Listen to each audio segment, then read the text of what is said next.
Ounce of Prevention is sponsored by I'm in charge of me, you're in charge of you.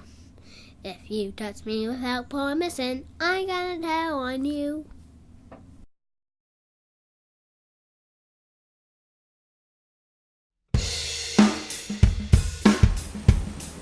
All right, we're rolling. Great.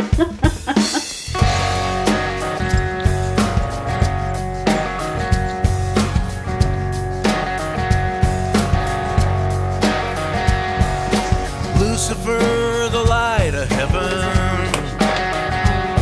that sinner never was forgiven,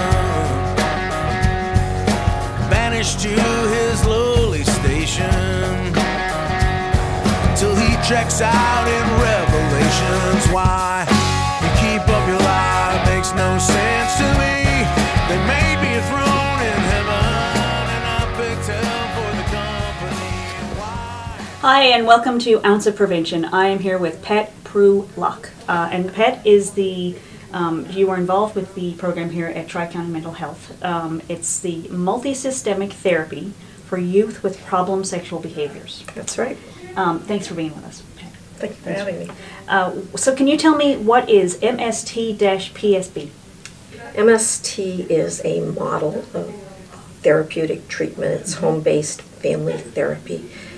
It's an evidence-based model, which means it's been studied for 30 years or so.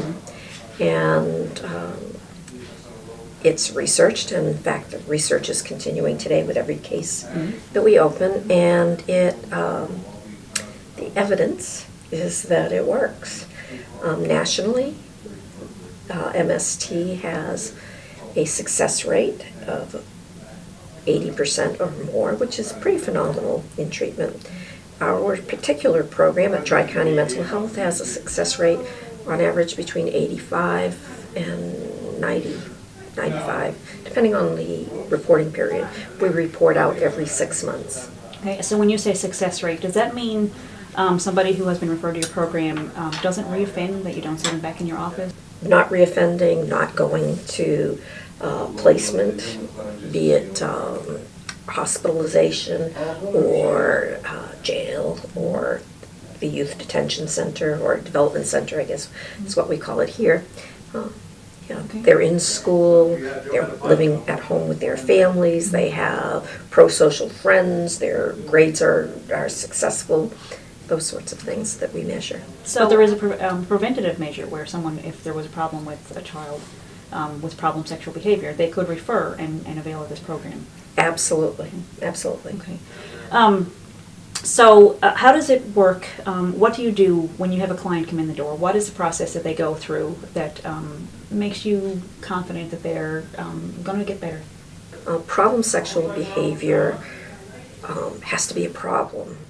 There has to be a victim. Like promiscuity, although could be problematic, there may not be a victim. So it wouldn't be something that we're addressing in the PSB model. Okay. We might address it in our multi-systemic therapy model, but not in the PSB model. In the PSB model, when you say, okay, well, what sorts of things are I'm not thinking anything. cause for Concern. concern? It could be something as simple as somebody who's pantsing other kids, or somebody who's flashing, or somebody who's touching. But it can be as severe as rape. So I think the assumption is that if somebody were in a program like this, they're a pedophile and they are not going to get better. So can you tell me if there's a difference between a pedophile and a juvenile offender? A pedophile is somebody who is repeatedly offending against other children, generally an adult against a child. If you have a child against a child, it's not as much. That isn't to say that a lot of things happen with younger kids because it's opportunistic. It's not so much a fetish. It's because there's nobody else around. Right. There's curiosity. And in terms of repetition, the recidivism rate is just really low for juveniles. So tell me what recidivism means. Recidivism is recurring incidences. After they're caught, a youth, the recidivism rate is as little as 5%. Wow. And that's even without treatment. Okay. So with treatment, it's even lower. It's even lower. So you treat the entire family. You do. So why is that? You watch shows like Intervention, and you see that this one person presents with a problem, and when you kind of peel back the layers, there's other stuff in the family that might have kind of broken down. So how does that relate to cases of sexual abuse, where a juvenile offender presents? Why is it important to involve the whole family in the therapy? Well, first, because it works for the most part. Because Right. I told you that this is an evidence-based program, and the research shows that kids do better when they are surrounded by people that are helping them. For example, if you take a kid and you put him in the youth development center or in the hospital or residential placement, especially residential placement or the detention center, these kids are being surrounded by what I call negative peers, kids who are doing other things. It's like sending them to Bad Kid University. They learn bigger, badder, worse ways to do whatever it is that they do. When you leave them in the home, you're not only changing. We don't just work with the youth; we work with their whole environment. It's what they call an ecological model. And because we use this model, the changes are happening all over the ecology of the kid. So we have the kid, the family, his friends, his neighborhood, his peers, other providers. So when you have everybody supporting that same change, it's more sustainable. You take a kid, you make some change over here, nothing happens in the family, you plop them back in, and guess what? The change doesn't stick. It's not sustainable. So this model just helps sustain the change.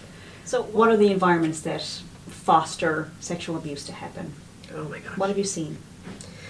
But it's kind of interesting with problem sexual behavior.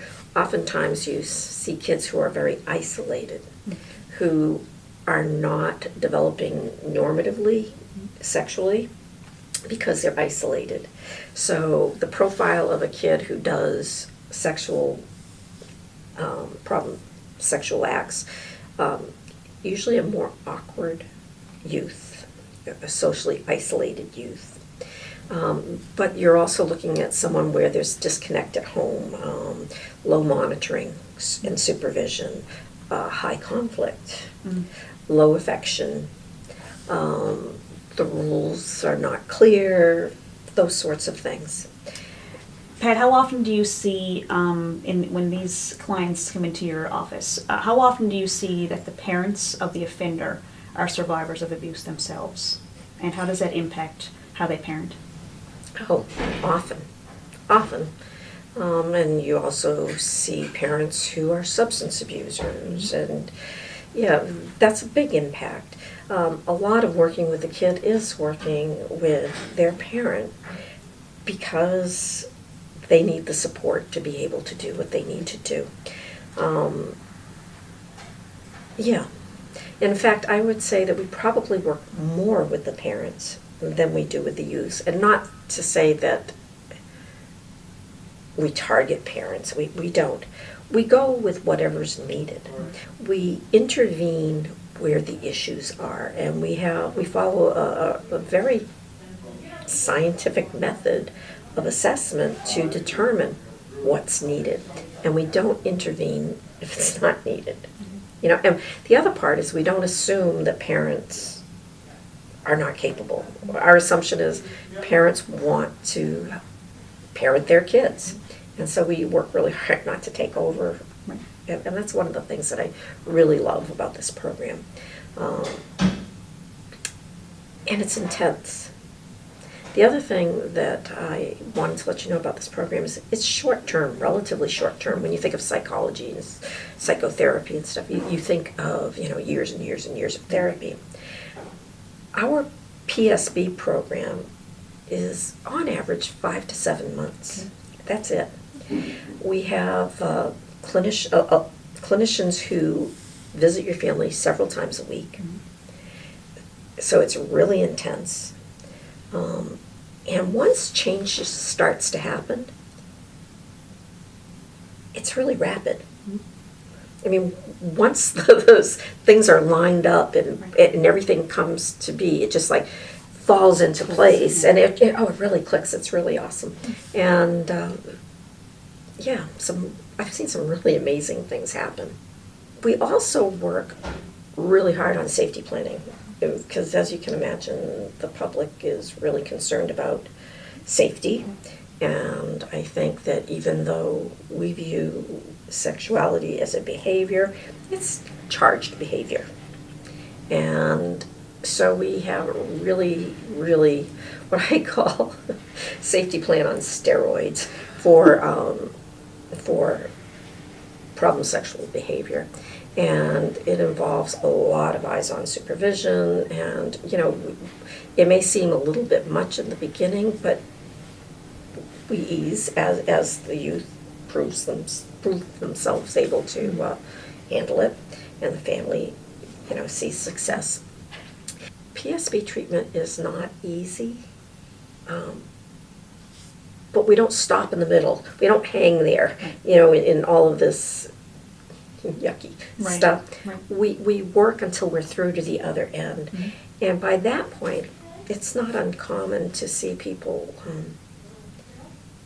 saying how relieved they are and glad that they did the process.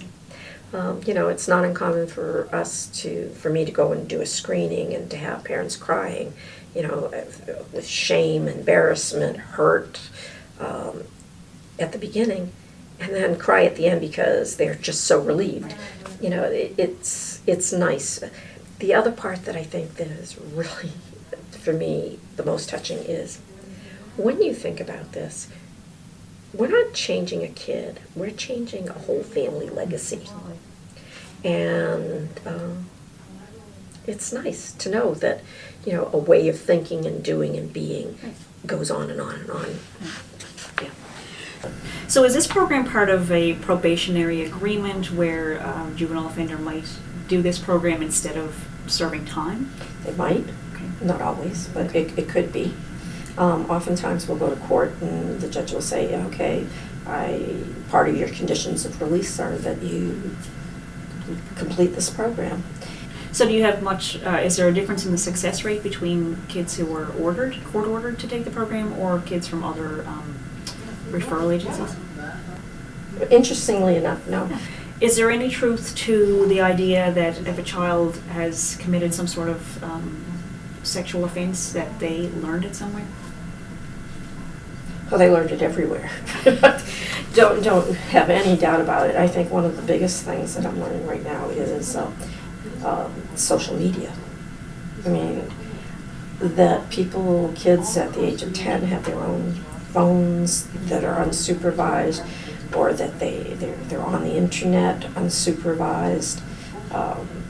Videos, allowed to watch, TVs in their room with cable, watching whatever they want.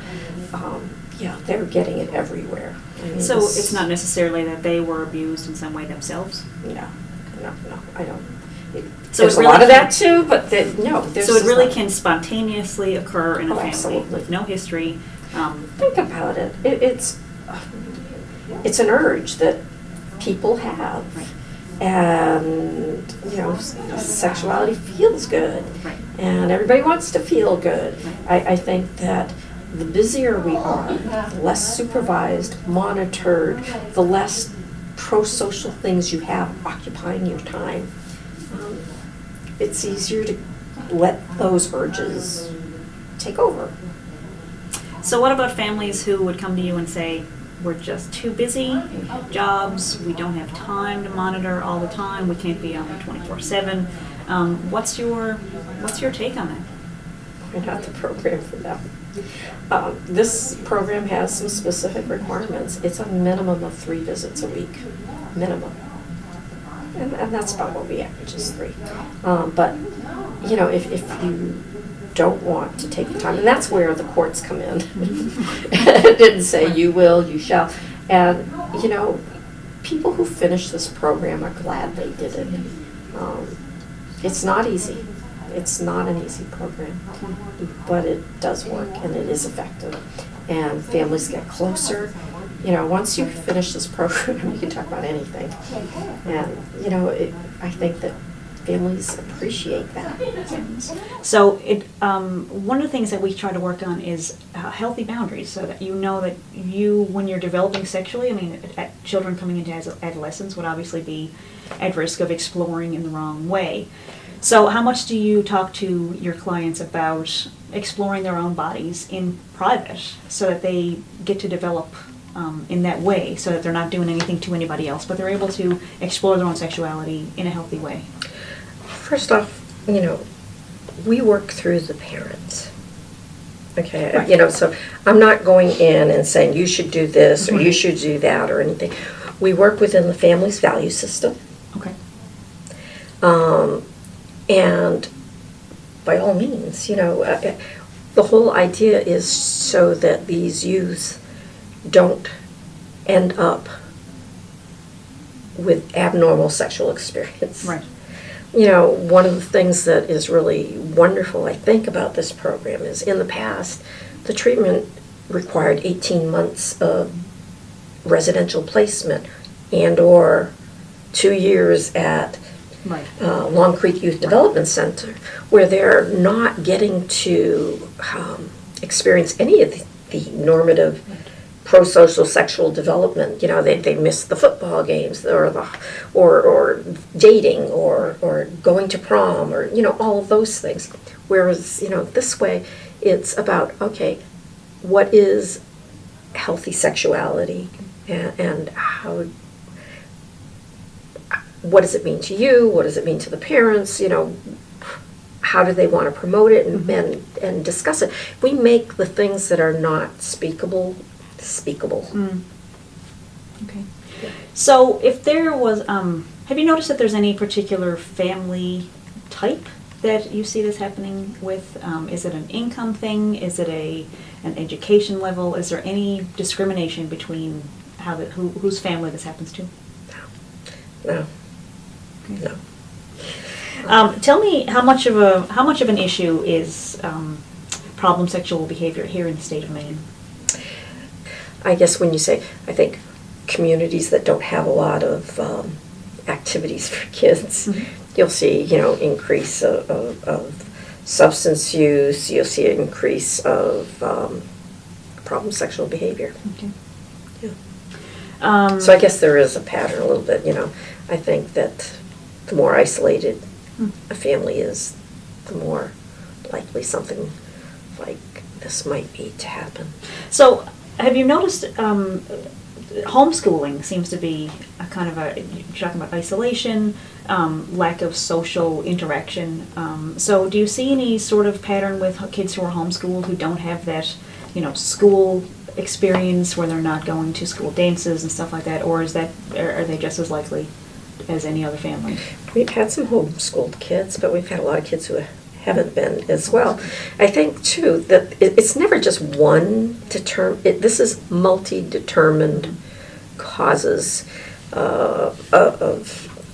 and, you know, does the fact that a parent is more vigilant because they're homeschooling and, you know, that might offset the isolation, you know, it's hard to tell. It's hard to tell.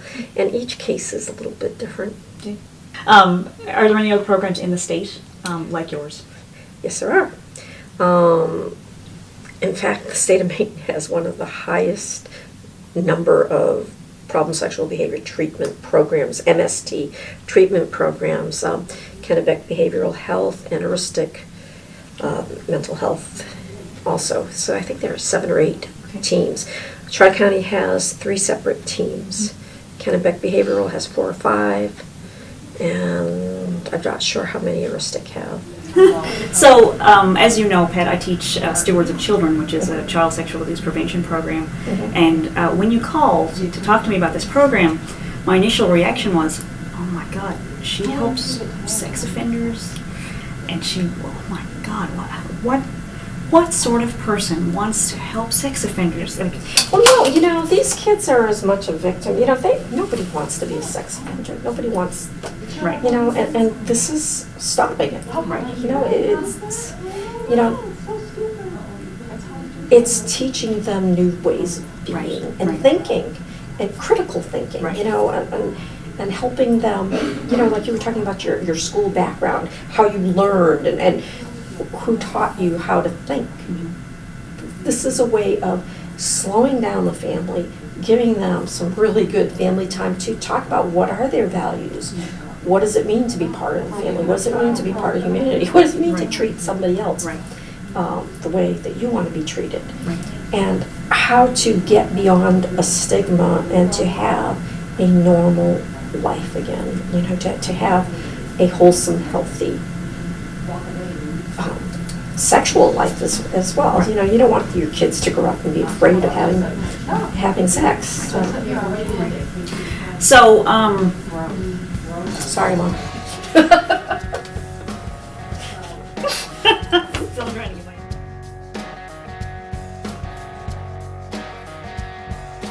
Lucifer, the light of heaven, that sinner never was forgiven, banished to his lowly station till he checks out in revelation.